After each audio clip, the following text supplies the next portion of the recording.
The ship moved through the darkness of space like a small fish swimming into waters where monsters lived. The Perseverance Times was not a warship. It was an exploration vessel, built for discovery and wonder. Its hull was covered in sensors and cameras, not weapons. Its crew of 47 souls had left Earth 18 months ago, and now they floated at the edge of something that made even the bravest among them feel small. Captain Alara Vance stood on the bridge with her hands folded behind her back. She was a woman of 43 years, with gray streaks in her dark hair and calm brown eyes that had seen too much to be easily surprised.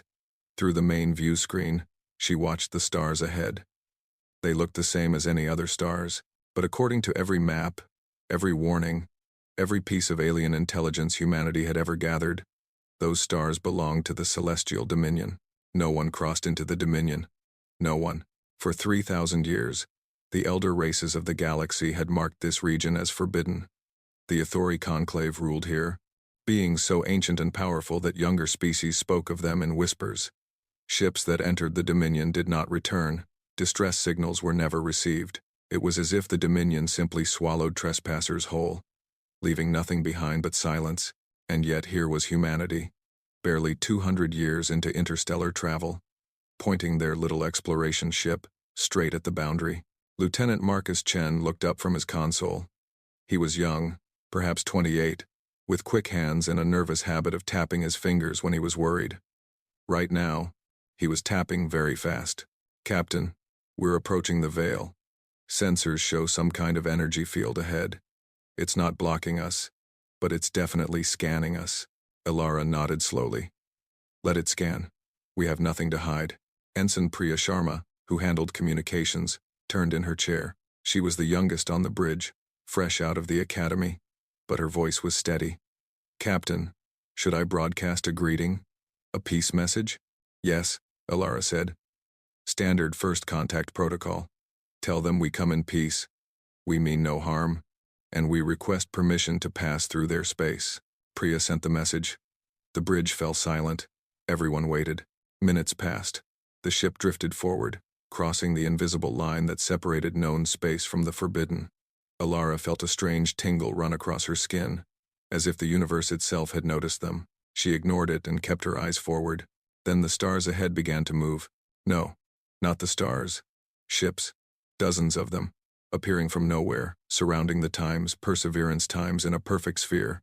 Each vessel was enormous, easily 10 times the size of the human ship. They were made of something that looked like living crystal, glowing with inner light that shifted between purple and blue. They were beautiful. They were terrifying. "Contact," Marcus whispered. "Multiple contacts. They're everywhere." "Steady," Alara said. Her voice did not shake. "Priya, repeat our message." Before Priya could respond, the main view screen flickered. A face appeared, though calling it a face was generous. It was a being made of crystal and light, with features that seemed to flow and change like water. 2 burning points of white served as eyes, and when it spoke, the voice came from everywhere at once, vibrating through the walls of the ship. "Human vessel, you have entered sacred space. This region is forbidden to all outsiders by the eternal decree of the Authority Conclave. Your presence here is a violation of laws older than your species." The crew held their breath. Several officers gripped their armrests so hard their knuckles turned white. Alara stepped forward calmly. "I am Captain Alara Vance of the Earth vessel Perseverance **. We apologize for any offense. We are explorers, not invaders. We seek only knowledge and, if possible, friendship." The crystal being stared at her. Those burning eyes seemed to look through her, into her, past her. "Friendship," it repeated, as if tasting a strange food. "You speak of friendship while standing in territory where thousands of species have died for their arrogance. Do you not understand what you have done? Do you not feel fear?" Alara considered the question. Behind her, she could sense her crew watching, waiting, counting on her to say the right thing. The truth was, she did feel fear. Her heart was beating fast. Her palms were slightly damp. But fear was just a feeling, and feelings could be managed. "I feel many things," she said honestly. "But I have learned that fear is a poor guide for important decisions. We are here because humanity needs to grow, to learn, to find new paths forward. If we let fear stop us, we would still be hiding in caves on our homeworld. The being was silent for a long moment. I am Voreth, commander of the Boundary Fleet. You speak strangely for a species facing annihilation. Most who cross the veil beg for their lives. They weep. They offer bribes and promises.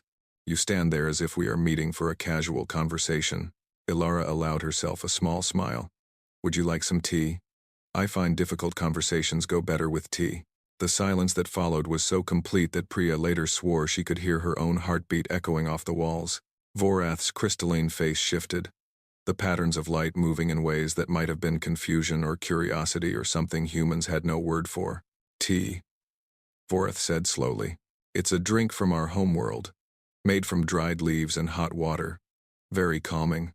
We could send some over, if you'd like. Marcus shot Ilara a look that clearly said she had lost her mind. Priya covered her mouth to hide what might have been a nervous laugh or a gasp of horror. The rest of the bridge crew simply stared. Voreth did not respond for 11 minutes. Ilara counted each one, standing perfectly still, keeping her expression pleasant and open. She had learned long ago that silence was not always a threat. Sometimes it was just thinking. Finally, the Crystal Commander spoke again. You will come with us. The Tribunal of Ancients will decide your fate. If they find you worthy, you may live. If not, your ship will be destroyed and your species will receive a warning to never approach the Dominion again. That sounds reasonable, Ilara said. We would be honored to meet your tribunal. The view screen flickered off. Around them, the crystal ships began to move, forming an escort. The Perseverance Times was guided forward, deeper into the Dominion, toward a judgment that no human had ever faced. As they traveled, Dr. Samuel Okonkwo, the ship's counselor, came to stand beside the captain. He was a tall man with kind eyes and a deep voice that could calm storms. That was quite a gamble, he said quietly, offering them tea. Ilara shrugged. It worked, didn't it? We're still alive. For now. She looked at him and smiled. For now is all anyone ever has, Samuel. We might as well be polite about it. The ship sailed on, a tiny spark of human hope drifting into the vast unknown. Ahead, the tribunal waited. Behind, Earth would soon learn that its children had crossed into the Dominion, and somewhere in the crystal ships around them, ancient beings wondered what strange kind of creature would offer tea to its executioners. The answer would shake the foundations of the galaxy. The journey to Cathera Prime took 3 days.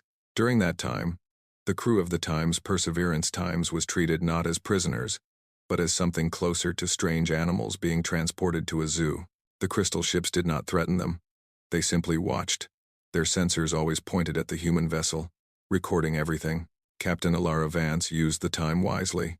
She held meetings with her crew, made sure everyone ate properly and slept well, and reminded them all of one simple truth. They were ambassadors of Earth. Whatever happened next, they would face it with dignity. On the 3rd day, Cathera Prime appeared on their view screens. It was not a planet in the normal sense, it was a structure. A vast sphere made of the same glowing crystal as the ships, floating in the heart of a nebula. Light danced across its surface in colors that human eyes struggled to name. It was the most beautiful and terrifying thing any of them had ever seen. The seat of the Athori Conclave, Marcus whispered. 1,000,000 years of history right there. Then we should be on our best behavior, Ilara said. Everyone put on your dress uniforms. We're going to make a good impression. The Perseverance Times was guided into a docking bay that could have held 100 ships their size. When the airlocks opened, a group of crystal beings waited to escort them. The gravity felt strange, lighter than Earth but somehow heavier in a way that pressed against the soul. The air smelled like nothing and everything, a strange mix that made the humans feel slightly dizzy. They were led through corridors of impossible beauty.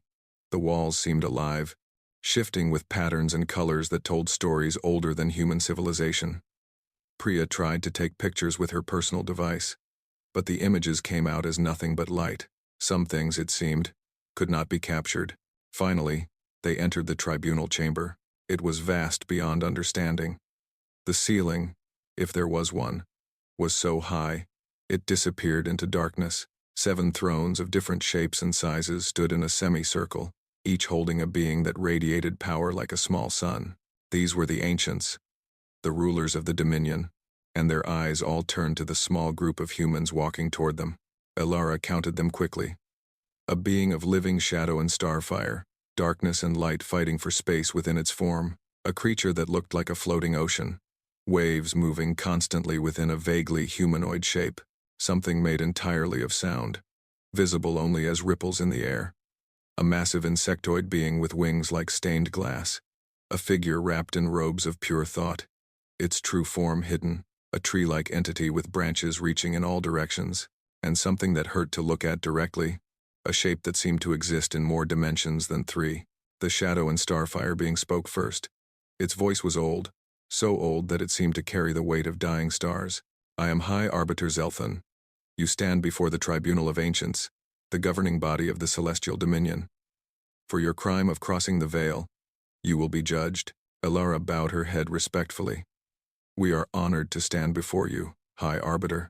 I am Captain Elara Vance, representing the United Earth Council and the human species. Zelthan's form shifted, the darkness and light within it swirling faster. You speak of honor. Do you understand what happens to those we judge unworthy? Your atoms will be scattered across the void. Your homeworld will be marked for observation. And if any of your kind approach the Dominion again, they will suffer the same fate. I understand, Elara said calmly, and yet you show no fear. Zelthan leaned forward. We have seen many species in this chamber. Conquerors who threatened us with weapons they thought were powerful, cowards who fell to their knees and wept, diplomats who offered us treasures and secrets. But never, in all our long memory, have we seen a species face judgment with such stillness. The ocean being spoke next, its voice like waves crashing on distant shores. It is curious. The young ones usually tremble. Elara looked at the tribunal calmly. May I explain something about humanity? Zelthan waved a hand of shadow. Speak. We are a young species. You measure time in millions of years. We measure it in thousands. In that short time, we have nearly destroyed ourselves many times. Wars that killed millions. Diseases that swept across continents. Weapons that could burn our entire world to ash. We have looked at our own extinction, not once, but many times. We have stood at the edge of the abyss and stared into it. She paused and looked at each ancient in turn, and every time, we chose to step back, to rebuild, to hope. Fear is familiar to us. It is an old friend that walks beside us always. We have learned not to let it control us. Because if we did, we would never move at all. The tribunal was silent, the sound being rippled, creating notes that might have been thoughtful or confused. Lieutenant Chen stepped forward slightly. He looked around the chamber with obvious interest. Forgive me, but I have to ask, are these acoustics natural or designed? The way sound moves in here is remarkable. It's like every word carries perfectly to every corner. Several of the ancients turned to look at him. The tree being rustled its branches in what might have been amusement. You ask about acoustics, Zelthan said slowly, while facing possible death. Learning doesn't stop because of danger, Chen replied with a small shrug. If anything, it becomes more important. We might not get another chance to ask. Priya Sharma pointed at the walls. And these patterns? Are they historical records? They seem to tell stories. I would love to know more about them, if we have time. The dimension shifting being made a sound that vibrated strangely. They are indeed records. The histories of 10,000 civilizations. That's wonderful, Priya said with genuine warmth. On Earth, we have something similar. We call them museums. Places where we keep the stories of our past so we don't forget them. Zelthan's form flickered. The tribunal members turned to look at each other, exchanging communications that the humans could not hear or see. Something passed between them, something ancient and complex. Finally, Zelthan spoke again. You are strange creatures. We expected hostility or submission. Instead, you offer curiosity and conversation. We do not know what to make of you. Perhaps that's a good thing, Elara said gently. Perhaps it means there is room to learn about each other. The ocean being laughed, a sound like rain falling on stone. She speaks of teaching the ancients, bold, or very foolish. The insectoid being clicked. Perhaps both, Elara admitted. Humans often are. Zelthan rose from its throne, shadow and starfire expanding until it towered over the humans. Most species would have fallen back in terror. The humans simply looked up, Waiting. We will test you, Zelthun declared. Not with questions or challenges of the mind. We will test your spirit itself. We will show you the fury of the galaxy, and we will see what you are truly made of. Alara felt a chill run down her spine. She had heard rumors of the galaxy's fury, whispered stories from older alien races, a weapon that destroyed not bodies but souls, a force of pure despair. But she kept her voice steady. We accept your test. Zelthun's burning eyes stared into hers. You may regret those words, human. Perhaps, Alara said. But regret is also an old friend. We know how to carry it. The tribunal watched in silence as the humans were led away to face something that had broken the spirits of civilizations far older and stronger than them. None of the ancients expected what would happen next. The crew of the Perseverance Times was returned to their ship. They were given food and water and told to wait. No one explained what the galaxy's fury was. No one needed to. The fear in the eyes of even the crystal beings who escorted them told the story well enough. Captain Alara Vance gathered everyone in the main cargo bay. All 47 crew members stood together, some holding hands, some standing alone, all waiting for her to speak. I won't lie to you, she said. I don't know exactly what's coming. The stories say it's something that attacks the mind, not the body. Something that makes you feel hopeless. Despair. The end of everything. She looked at their faces. Young and old, brave and afraid. All of them, far from home. But I know this. We didn't come this far to break. Whatever happens, we face it together. We help each other. We remind each other why we're here and what we're fighting for. Not just survival. Hope. The hope that tomorrow can be better than today. Dr. Samuel Okonkwo stepped forward. I'll lead breathing exercises over the intercom. Focus on my voice when things get hard. Remember that your mind belongs to you. No matter what you feel, you can choose what to do with those feelings. Chief Engineer Rosa Delgado cracked her knuckles. And for what it's worth, I've had worse Mondays. That time the reactor almost went critical and I had to fix it with nothing but tape and a prayer. That was a bad Monday. This is just Tuesday. A few nervous laughs rippled through the crew. It wasn't much, but it was something. Then the ship shuddered. Everyone felt it at the same time. A presence approaching. Not physically, not through the sensors, but through something deeper. It was like a storm gathering on the horizon, except the horizon was inside their own minds. Through the view screens, they saw it coming. The galaxy's fury had no true form. It was darkness given shape, a swirling mass of black and purple and red that moved like smoke and lightning combined. It was beautiful in the way that a wildfire was beautiful, or a tidal wave, or the moment before a bomb explodes. Within its depths, lights flickered like dying stars, and voices whispered in languages that had been dead for millions of years. It was ancient beyond measure. It had been born from the death of 1,000 suns, fed by the despair of countless civilizations. It was not merely a weapon, it was despair itself, given form and purpose, and it descended upon the Perseverance asterisk. The effect was immediate. Alara felt it hit her like a physical blow. Suddenly, she was not standing on her ship. She was floating in empty space, completely alone. Earth was gone. Her crew was gone. Everyone she had ever loved was dead, had always been dead, had never existed at all. Nothing mattered. Nothing had ever mattered. The universe was cold and empty, and would continue being cold and empty forever. And all her struggles, all her hopes, all her dreams were nothing but dust in an endless void. Around the ship, in the observation platforms of Kithera Prime, alien witnesses watched. Most of them collapsed within seconds, weeping uncontrollably, their minds unable to handle even the distant touch of the Fury's power.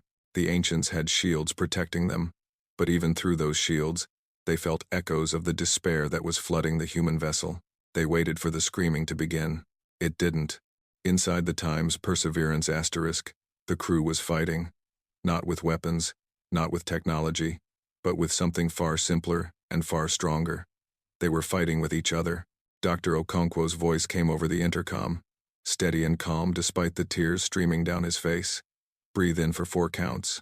Hold for 4 counts. Out for 4 counts. You are not alone. You are never alone. Listen to my voice. In the engine room, Rosa Delgado grabbed a wrench and started banging on a pipe, creating a rhythm. Come on, people. You think this is bad? This is nothing.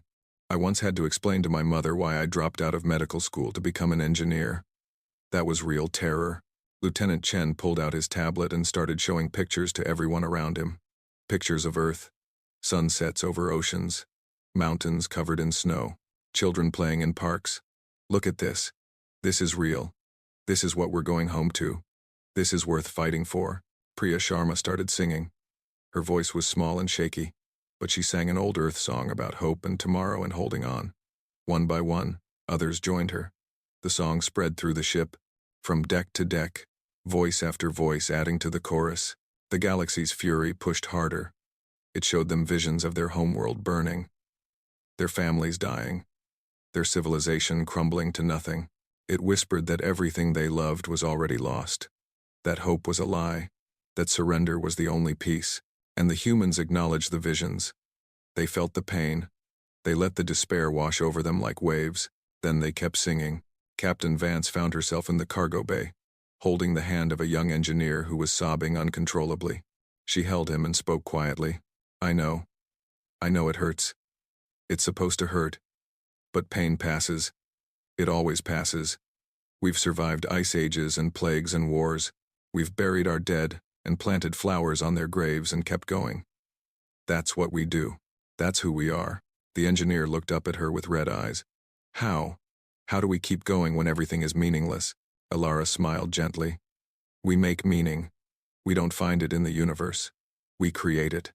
Every act of kindness, every moment of love, every choice to hope, when hope seems foolish, that's meaning. And no cosmic force can take that away unless we let it. In the depths of the galaxy's fury, something strange was happening. For 800,000 years, this entity had consumed the hope of countless species. It had driven entire civilizations to madness with a single touch. It had never encountered resistance like this. These humans were not immune to despair. They felt it fully, completely, painfully. Their minds were open and vulnerable. But instead of breaking, they did something the fury had never seen before. They held onto each other. Not physically, though some of them did that too. They held onto each other with words and songs and memories and shared pain. When one person fell, another picked them up. When one voice faltered, another joined in. They were not fighting the fury alone. They were fighting it as a single organism, a network of support and love that bent under the pressure but refused to snap. The fury tried to find the center, the core of their hope, to destroy it. But there was no center. The hope was everywhere, distributed across 47 souls who had each decided, independently and together, that they would not give up. Slowly, impossibly, the galaxy's fury began to withdraw, not because it was defeated, not because it was destroyed, but because it was confused. In its ancient memory, it had no category for what it was experiencing, prey that felt despair but chose to act against it anyway, victims who acknowledged their pain and kept moving forward. The fury pulled back into the void, its darkness receding like a tide. On the observation platforms, the ancients stared in stunned silence. Inside the Times Perseverance asterisk, the crew slowly stopped singing. They looked at each other with exhausted eyes and tear-stained faces. Rosa Delgado set down her wrench. Dr. Okonkwo sat down heavily, breathing hard. Captain Vance walked to the bridge on shaking legs. She picked up her coffee cup, which had somehow survived the ordeal without spilling. Well, she said quietly, that was unpleasant. Then she took a sip of cold coffee and watched the stars. The galaxy's fury, ancient weapon of despair, floated in the distance, watching. For the first time in almost 1,000,000 years, it did not know what to do next. The Tribunal of Ancients did not speak for 3 days after the test. They retreated into their private chambers and communicated in ways that even their servants could not detect. Something had shaken them, something that went beyond surprise or curiosity. For the first time in longer than most species had existed, the rulers of the Dominion were uncertain. On the 4th day, High Arbiter Zelthan left Kethera Prime alone. The being of shadow and starfire crossed the space between the station and the Times Perseverance Times without a ship. The ancients had no need for such things. They were beyond physical limitations in ways that younger species could barely imagine. Zelthan simply moved through the void, darkness and light flowing around it like a cloak, until it reached the human vessel. Captain Alara Vance met the High Arbiter at the airlock. She was wearing her dress uniform again, freshly cleaned and pressed. Behind her, the corridor was quiet. Most of the crew was resting, recovering from the ordeal they had survived. "Hi, Arbiter," she said with a respectful nod. "Welcome aboard the Times Perseverance **. Zelthan's burning eyes scanned the corridor. The ship was small by Dominion standards, almost laughably so. The technology was primitive. The construction was rough and practical rather than elegant. And yet, somehow, this tiny vessel had done what ancient war fleets could not. "You should be dead," Zelthan said. "Or mad. Or broken beyond repair. The Fury has consumed species far older and stronger than yours. Civilizations that spanned galaxies fell to it in moments. How did you survive?" Elara considered the question carefully. "Would you like to walk with me? I can show you the ship while we talk. It's not as impressive as your structures. But it's home." Zelthan hesitated. In a million years, no ancient had accepted such an invitation. They observed lesser species from a distance. They judged and ruled and destroyed when necessary. They did not walk through cramped corridors with young creatures who should have been nothing more than footnotes in galactic history. But curiosity was a powerful thing, even for beings of infinite age. "Very well," Zelthan said. They walked together through the ship. Elara led the way, pointing out features that probably seemed absurdly simple to her companion. The medical bay, with its limited supplies. The engineering section where Rosa Delgado was already back at work, grumbling about recalibrating the sensors. The small cafeteria where off-duty crew members ate their meals. Zelthan noticed things that Elara did not point out. Photographs taped to walls and stuck to consoles. Families smiling, children playing, pets of various kinds. A sunset over water that was impossibly blue, a mountain range covered in white. "You carry images of your homeworld," Zelthan observed. "Yes. Most of us have something. A reminder of why we're out here. What we're hoping to return to. And these images gave you strength against the Fury?" Elara thought about it. "Partly. But it wasn't just the images. It was each other. When I was drowning in despair, someone grabbed my hand. When someone else was falling, I grabbed theirs. We don't survive alone. We never have." They passed by a small room where Lieutenant Chen was tending a garden. Actual plants, growing in artificial soil under special lights. Tomatoes and lettuce, and flowers of several colors. Chen looked up, saw the High Arbiter, and went slightly pale. But he managed a nervous wave. "He grows food," Zelthan said. "On a starship. He grows hope," Elara corrected gently. "The food is just a bonus." The corridor opened into a common area where several crew members were playing cards. They froze when they saw Zelthan, but Elara gestured for them to continue. After an awkward moment, they did, though their eyes kept darting to the ancient being standing in their doorway. "They play games," Zelthan said. "You have just faced a force that breaks minds, and they play games. What else should they do? Sit in darkness and wait for the next terrible thing? Life doesn't stop because bad things happen. We learned that a long time ago. If we stopped living every time something awful occurred, we would have given up centuries ago." Zelthan's form flickered, the shadow and starfire within it moving in patterns that Elara was starting to recognize as deep thought.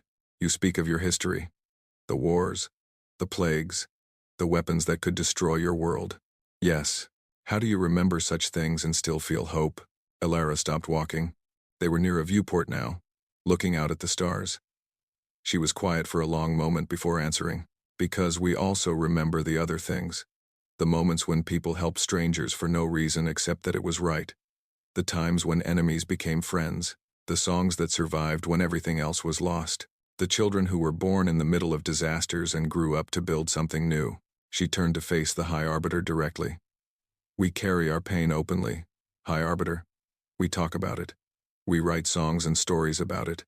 We build memorials so we never forget. But we don't let it define us. The pain is part of us, not all of us." Zelthan was silent for a long time. When it finally spoke, its voice was softer than before, almost wondering. "The Fury attacks by showing creatures that their existence is meaningless, that their struggles are pointless, that despair is the only truth. But your species already believes this on some level. You know that the universe does not care about you. You know that you are small and brief and fragile." "Yes," Elara admitted. "And yet you hope anyway." "Yes." "Why?" Elara smiled. It was a tired smile. The smile of someone who had thought about this question many times in the dark of night. Because meaning isn't something we find. It's something we make. The universe doesn't give us purpose. We give ourselves purpose. Every time we love someone. Every time we create something beautiful. Every time we choose kindness over cruelty. We're creating meaning out of nothing. The Fury tried to show us that nothing matters, but we already knew that. We just decided that we would make things matter anyway. Zelthan stared at her. In all its vast experience, in all the millions of years it had existed, it had never heard a philosophy like this. The elder races of the Dominion had achieved immortality and power beyond measure. They had transcended the limitations of flesh and time, but somewhere along the way, they had forgotten what it meant to struggle, to hope against all reason, to create meaning in a meaningless void. These humans, these tiny creatures with their short lives and fragile bodies, had something the ancients had lost. "You are dangerous," Zelthan said finally. "Not because of your weapons or your technology. Those are primitive, but your minds, your spirits, they are something else entirely. We prefer to think of ourselves as determined. It is the same thing, from the right perspective." Zelthan turned away from the viewport. The conversation had shaken something loose inside the ancient being, something that felt almost like doubt, or perhaps it was something older. Something that the ancients had forgotten the name for. Respect. "I will return to the tribunal," Zelthan said. "We must decide what to do with you. And what will you recommend?" Ilara asked. Zelthun paused at the airlock. When it spoke, the words seemed to cost it something, as if it was admitting a truth it had never expected to acknowledge. "I will recommend that we do not make enemies of your species. I have seen what the galaxy's fury could not break. I do not wish to discover what would happen if humanity was truly pushed to its limits." The High Arbiter departed, leaving Captain Vance alone at the viewport. She stood there for a long time, looking at the stars, thinking about everything that had happened and everything that might come next. Then she went to check on her crew, because that was what captains did. The Tribunal of Ancients deliberated for 9 days. During that time, the Time's Perseverance Times remained docked at Cathara Prime, its crew waiting for a judgment that would determine not just their fate, but possibly the fate of all humanity. They used the time as best they could. Chief Engineer Rosa Delgado completed every repair on her list and started inventing new projects to keep busy. Lieutenant Chen expanded his garden, somehow finding space for a small section of sunflowers. Dr. Okonkwo held daily group sessions where crew members could talk about their experience with the Fury, helping each other process what they had endured. Captain Ilara Vance spent her days writing long reports to Earth that might never be sent, personal letters to her family, and a journal, documenting everything that had happened in case the Time's Perseverance Times never made it home. Someone had to record this story, even if no one ever read it. On the 10th day, they were summoned back to the tribunal chamber. The crew walked together this time, all 47 of them. They had faced the galaxy's fury as one, and they would face this judgment the same way. Some held hands. Some walked with shoulders touching. Priya Sharma was quietly humming the song they had sung during the test, and one by one, others joined in. By the time they reached the great doors of the chamber, the entire crew was humming together, a soft sound of unity that echoed off the ancient walls. The doors opened, and they entered. The 7 ancients sat upon their thrones, as vast and terrifying as before. But something had changed. The atmosphere was different. The weight of judgment was still there, but it was mixed with something else, something that might have been curiosity, or wonder, or the faintest edge of respect. High Arbiter Zelthun rose and addressed the humans. "For 9 days, we have debated your fate. In all the long history of the Dominion, no species has passed the test you passed. None have faced the galaxy's fury and emerged with their spirits intact. We have considered what this means, and we have reached a decision." The crew held their breath. Ilara felt her heart pounding, but she kept her face calm. "You will not be destroyed," Zelthun continued. "Your homeworld will not be marked for punishment. Instead, we offer you something that has never been offered to any outsider in the 3,000 years since the Dominion was sealed." The ocean being spoke, its voice like distant waves. "Conditional passage through our territory. Your ships may travel the Dominion along approved routes, so long as they follow our laws." the tree being rustled its branches, and an invitation to send ambassadors to Cathara Prime. We would learn more about your species, your history, your strange philosophy of hope. The insectoid ancient clicked its mandibles. This is not trust. We do not trust easily. This is acknowledgement. You have proven yourselves worthy of attention. Elara stepped forward. We are honored by this offer. I cannot accept it on behalf of all humanity. That is beyond my authority. But I will carry your words back to Earth. I believe my people will welcome the opportunity for peaceful contact. Zelthun's burning eyes studied her. You believe. You hope. Even now, when you do not know how your people will respond, you hope. Yes, it's what we do. The sound being rippled. We have watched many young species grow and fade. Most burn brightly for a moment and then extinguish themselves through war or foolishness. We thought you would be the same. Now we are not certain. Neither are we, honestly, Elara admitted. We might still destroy ourselves. We've come close enough times, but we keep trying to be better. Maybe that's all anyone can do. Zelthun nodded slowly. Perhaps that is a lesson worth remembering, even for those of us who have forgotten what it means to try. The High Arbiter raised a hand of shadow, and a crystal sphere appeared in the air before the humans. It glowed with inner light, patterns moving across its surface like living maps. This contains star charts of the Dominion, routes that are safe for travel, information about our laws and customs, and a beacon that will identify your ships as authorized visitors, so they will not be attacked on sight. Marcus Chen stepped forward to accept the sphere, handling it as carefully as if it were made of dreams. There is one more thing, Zelthun said. Before you leave, I would speak to your captain alone. Elara nodded to her crew. Wait for me outside. They filed out reluctantly, casting worried glances back at their captain. When the doors closed, Elara stood alone before the seven ancients, small and human in a chamber built for gods. Zelthun descended from its throne and approached her. Up close, the being was even more overwhelming. Darkness and light swirling in constant conflict within its form. And yet, Elara felt no fear. After everything they had been through, fear seemed almost beside the point. I must ask you something, Zelthun said. When you stood before the Fury, when you felt its full power, were you truly calm? Or was it a performance? Elara considered lying. It would be easy to claim perfect composure, to present humanity as unshakable. But she had offered these beings honesty from the beginning, and she would not stop now. No, she said. I was terrified. The despair was real. I saw everything I loved turning to ash. I felt the meaninglessness crushing me like a weight I couldn't bear. Then how did you stand? Because standing was the only option that led somewhere worth going. Giving up was easy, but it meant losing everything. So I chose the hard thing. And when I couldn't choose it alone, my crew helped me. And when they couldn't choose it alone, I helped them. Together, we carried a weight that none of us could have carried individually. Zelthun was silent for a long moment. When it spoke again, its voice was quieter than before, almost gentle. In all my years, I have never met a species quite like yours. You are fragile and brief, your lives over in an eye blink by our standards, and yet you burn with a fire that older and mightier beings have lost. I do not know what the future holds for humanity, but I find myself hoping you survive long enough for us to find out. Elara smiled. You're hoping? That's very human of you, High Arbiter. Zelthun made a sound that might have been a laugh. Perhaps you are contagious. The High Arbiter returned to its throne, and the doors of the chamber opened. The crew of the Times, Perseverance Times, was waiting outside, faces anxious. It's time to go home, Elara told them. We have a lot to report.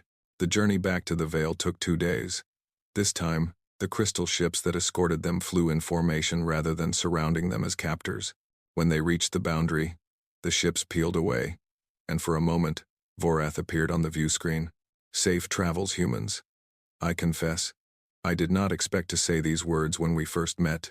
Neither did I, Elara admitted. Thank you for the tea suggestion. I think it helped. Vorath's crystalline face shifted in what might have been amusement. Perhaps I will try this tea someday. The view screen went dark, and the Times Perseverance Times crossed back into known space. Behind them, the Dominion watched humanity sail toward the stars, bearing gifts and promises that could change the course of galactic history. On the bridge, Ensign Priya Sharma turned to the captain. "Ma'am, were you really calm through all of it? The fury, the tribunal, everything?" Alara Vance looked at the stars ahead. Her hands trembled slightly as she finally set down the coffee cup she had been holding for what felt like forever. "Calm is a choice," she said softly. "And sometimes, it's the most terrifying weapon we have." The Perseverance times flew on, a small ship carrying a large hope, sailing toward a future that no one could predict but everyone would have to face together. Behind them, in the halls of Kethera Prime, the ancients continued their eternal debates. But something had changed. A small crack had appeared in their certainty, a tiny seed of doubt about their assumptions. And in the void between the stars, the galaxy's fury drifted, silent and thoughtful. For the first time in almost 1,000,000 years, it wondered if it had finally met something it could not break. Only time would tell if humanity would live up to the promise they had shown. But if history was any guide, they would keep trying, no matter what stood in their way. That was simply what humans did.